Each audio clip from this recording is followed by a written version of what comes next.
What's up, gamers? Welcome to the show where I keep you guys updated on the latest in gaming news. But before we get into today's gaming news, let's take a look at today's clip of the day. Clip of the day.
I hope you did enjoy that clip of the day for today, but now it's time to get into our first piece of gaming news for the day, and it's about the Xbox One, and more specifically, backwards compatibility on the Xbox One. Because even though backwards compatibility for 360 games on the Xbox One is really bloody cool, the whole process isn't exactly going as smoothly as Xbox One players had been hoping for, especially with the release of one game in particular, Halo Reach. Basically, since the backward compatibility version of Halo Reach was released on the Xbox One, almost every single person has been reporting huge performance issues with the game. Pretty much everyone's reporting that the game is almost unplayable because of the frame rate and jerkiness of the gameplay, and reports are coming through that the game is running worse than what it was running on the 360. And although this really does suck if you've downloaded the game and you've been really looking forward to playing it, Microsoft has acknowledged that they are aware of these issues and they're working on fixes as we speak. So if you are experiencing these type of issues with Halo Reach, hopefully all of these problems are going to be fixed up really soon so we can have the same experience that we did with Halo Reach on the 360. But this sort of thing sort of brings up the whole issue and the state with backwards compatibility on the Xbox One. Like, is this going to be what it's like for every big game that Microsoft releases on the Xbox One's backwards compatibility system? Or was this just a one-off thing that happened for Halo Reach? In my opinion, this is probably and hopefully just a one-off thing. I mean, this does suck that Halo is experiencing these types of issues, and really there isn't an excuse for this to happen because all of this really should have been tested and fixed before it was released to the public. But honestly, I don't think Microsoft will be able to afford another game release like this for a backwards compatible game. Like, if this happens again and again, people are simply just not going to bother buying or playing these games, and I don't think Microsoft is going to want that to happen. So hopefully Microsoft learns from these issues so they don't exist in future releases, and I'm pretty sure they will, and this won't happen again. It is early days for backwards compatibility, and I'm not making excuses for Microsoft because this literally shouldn't happen at all, but I would rather this happen now to a game like Halo Reach, which in my opinion wasn't really that great, and they fix up all the issues with backward compatible games now. So future games such as Red Dead Redemption and Black Ops 2, if they do come to the Xbox One, don't have the same issues when they're released, because if they did, that would be really, really disappointing. So I don't think that backwards compatibility really sucks. It's just a few issues really need to be ironed out, and once they are ironed out, I think the whole experience is going to be pretty great. Anyway, speaking of things that are disappointing, that leads us into our next news report for the day, because today the PlayStation Plus games for January were revealed, and, well, these games don't look too exciting. Well, Maybe you guys think they look alright. Over on the PlayStation 3, the games include Medal of Honor Warfighter and Dragon Age Origins. On the PlayStation Vita, we've got Nylumbra and Legends of Warpaton. And over on the PlayStation 4, Grim Fandango Remastered and Hardware Rivals. And I don't know about you guys, but these games kinda suck. I mean, like Dragon Age and Medal of Honor were pretty good back in the day, but like the games like Grim Fandango, like I've never played these games, and maybe the gameplay for this game is next level groundbreaking and I'm missing out, and you guys are going to be like, Apps, this is the greatest game ever. But like, what did this game look like before it was remastered? Like, unless you really enjoy indie type games, then really all these games are quite disappointing. I personally don't really play any of the PlayStation Plus games as they come out because generally they're always weird indie games, but I'd be a lot happier if PlayStation actually brought out fewer games each month but made the games like big AAA titles. Because at the moment, it feels like there's no point at all in having these games included in the monthly cycle, because really, who's playing these games? Anyway, let me know what you guys think about the free games that we've been getting on the Xbox One and PlayStation so far. Like, do you guys bother downloading the free games each month, or can you not be bothered because they're so bad? Let me know down below, and well, that's gonna be it for today's gaming news. I hope you guys enjoyed the show.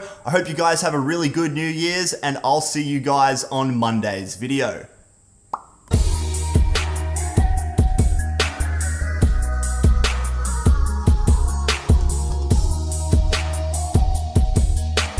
Because yesterday the trailer for Snow Horse was revealed, and yeah, these guys have literally made a game where you're a horse riding a snowball. Now, we haven't been given a whole lot of information for this game just yet, but we have been told that horse customization